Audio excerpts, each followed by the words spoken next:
एकोनचत्वारिंशः सर्गः 39वां सर्ग मारीच का रावण को समझाना। इस प्रकार इस समय तो मैं किसी तरह श्री रामचंद्र जी के हाथ से जीवित बच गया।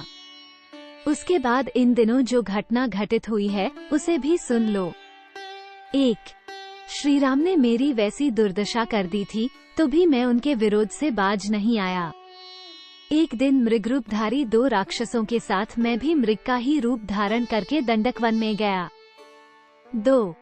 मैं महान बलशाली तो था ही, मेरी जीभ आग के समान उद्दीप्त हो रही थी। दाढ़ें भी बहुत बड़ी थीं, सींग तीखे थे और मैं महान मृग के रूप में मांस खाता हुआ दंडकारण्य में विचरने लगा। 3. रावण, मैं अत्यंत भयंकर रूप धारण किए अग्निशालाओं में, जलाशयों के घाटों पर तथा देव वृक्षों के नीचे बैठे हुए तपस्वी जनों को तिरस्कृत करता हुआ सब ओर विचरण करने लगा। 4. दंडकारण्य के भीतर धर्मानुष्ठान में लगे हुए तापसों को मारकर उनका रक्त पीना और मांस खाना, यही मेरा काम था। 5. मेरा स्वभाव तो क्रूर था ही, मैं ऋषियों के मांस खाता और वन में विचरने वाले प्राणियों को डराता हुआ रक्तपान करके मतवाला हो दंडकवन में घूमने लगा। 6. इस प्रकार उस समय दंडकारण्य में विचरता हुआ धर्म को कलंकित करने वाला मैं मारीच तापस धर्म का आश्रय लेने वाले श्री राम, विदेहनंदिनी महाभागा सीता तथा मिताहारी तपस्वी के रूप में समस्त प्राणियों के हित में तत्पर रहने वाले महारथी लक्ष्मण के पास जा पहुंचा। 7. 8. वन में आए हुए महाबली श्री राम को यह एक तपस्वी है ऐसा जानकर उनकी अवहेलना करके मैं आगे बढ़ा और पहले के वैर का बारंबार स्मरण करके अत्यंत कुपित हो उनकी ओर दौड़ा। उस समय मेरी आकृति मृग के ही समान थी, मेरे सींग बड़े तीखे थे। उनके पहले के प्रहार को याद करके मैं उन्हें मार डालना चाहता था। मेरी बुद्धि शुद्ध न होने के कारण मैं उनकी शक्ति और प्रभाव को भूल सा गया था। 9. 10. हम तीनों को आते देख श्रीराम ने अपने विशाल धनुष को खींचकर 3 पैने बाण छोड़े, जो गरुड़ और वायु के समान शीघ्रगामी तथा शत्रु के प्राण लेने वाले थे। 11. झुकी हुई गांठ वाले वे सब तीनों बाण, जो वज्र के समान दो सह अत्यंत भयंकर तथा रक्त पीने वाले थे, एक साथ ही हमारी ओर आए। 12. मैं तो श्री राम के पराक्रम को जानता था और पहले एक बार उनके भय का सामना कर चुका था, इसलिए शठता पूर्वक उछलकर भाग निकला।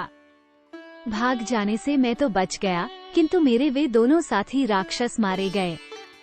इस बार श्री राम के बाण से किसी तरह छुटकारा पाकर मुझे नया जीवन मिला और तभी से संन्यास लेकर समस्त दुष्कर्मों का परित्याग करके स्थिरचित हो योगाभ्यास में तत्पर रहकर तपस्या में लग गया। 14. अब मुझे एक वृक्ष में चीर, काला मृगचर्म और धनुष धारण किए श्री राम ही दिखाई देते हैं, जो मुझे पाशधारी यमराज के समान प्रतीत होते हैं। 15. रावण, मैं भयभीत होकर हजारों रामों को अपने सामने खड़ा देखता हूँ। ये सारा वन ही मुझे राममय प्रतीत हो रहा है। 16. राक्षस राज, जब मैं एकांत में बैठता हूँ तब मुझे श्रीराम के ही दर्शन होते हैं। सपने में श्रीराम को देखकर मैं उद्भ्रांत और अचेत सा हो उठता हूँ। 17. रावण, मैं राम से इतना भयभीत हो गया हूँ कि रत्न और रथ आदि जितने भी रकार आदि नाम हैं, वे मेरे कानों में पड़ते ही मन में भारी भय उत्पन्न कर देते हैं।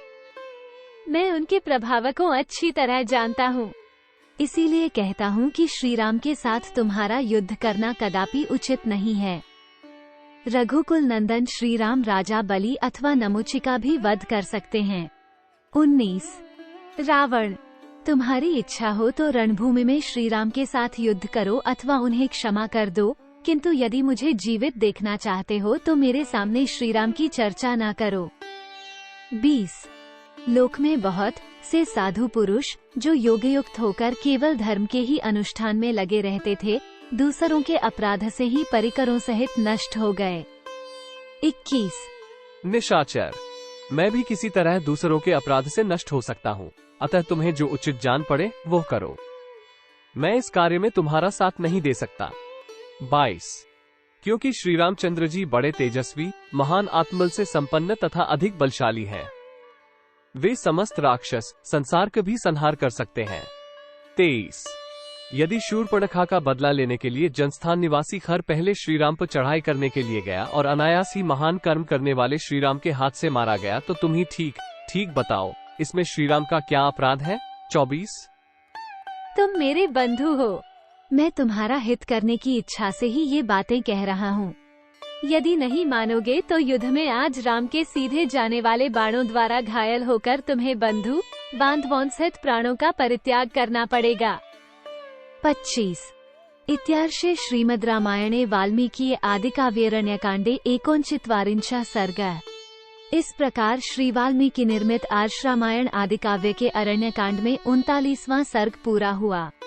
39